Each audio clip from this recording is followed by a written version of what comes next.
ভারত বাংলাদেশ সীমান্ত শহর বনগাঁয় প্রশাসনিক ক্ষেত্রে ব্যবহারের জন্য হেলিপ্যাড তৈরি করা হলেও আজ সংস্করণের অভাবে তা অনেকাংশেই ক্ষতিগ্রস্ত।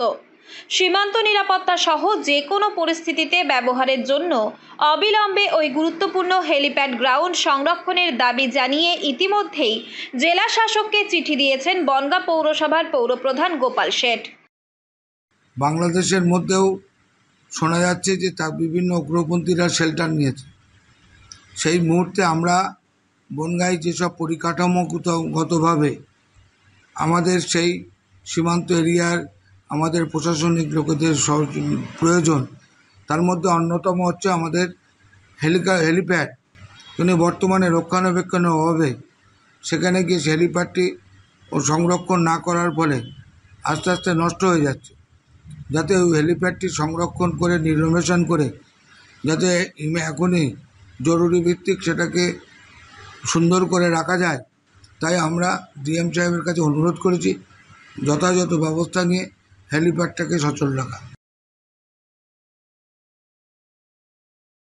জানা যায়, পৌরসভার অন্তর্গত কৃষি মান্ডিতে একটি হেলিপ্যাড তৈরি করেছিল রাজ্য সরকার। দীর্ঘদিন ধরে সেই হেলিপ্যাডটি সংরক্ষণের অভাবে নষ্ট হয়ে যেতে বসেছে। কিষাণ মান্ডির গাড়ি যাওয়া আসার ফলে এবং গাড়িগুলি যত্রতত্র রাখা, এছাড়াও হেলিপ্যাডের উপরেও অনেক সময় গাড়িগুলিকে পার্কিং করা হচ্ছে, ফলে নষ্ট হচ্ছে হেলিপ্যাডের উপরিভাগ। ইতিমধ্যেই ফাটলও লক্ষ্য করা গিয়েছে। তাই সীমান্ত এলাকা হওয়ায় যে কোনো পরিস্থিতিতে ব্যবহারের জন্য দ্রুত যাতে হেলিপ্যাডটি সংস্কার করে সংরক্ষণ করা হয় তারই দাবি জানানো হয়েছে।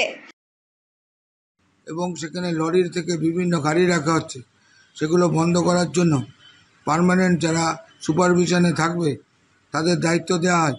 তাহলে ওটাকে রাখলে এখন এই মুহূর্তে কিষাণ মান্ডি পাশে, তার পাশেই অবস্থিত এই আমাদের হেলিপ্যাডটি অত্যন্ত গুরুত্বপূর্ণ এই সীমান্তের পাশে বলে।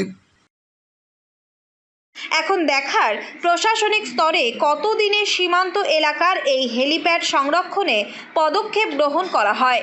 উত্তর 24 পরগনা থেকে রুদ্র নারায়ণ রায়ের রিপোর্ট, লোকাল 18 বাংলা।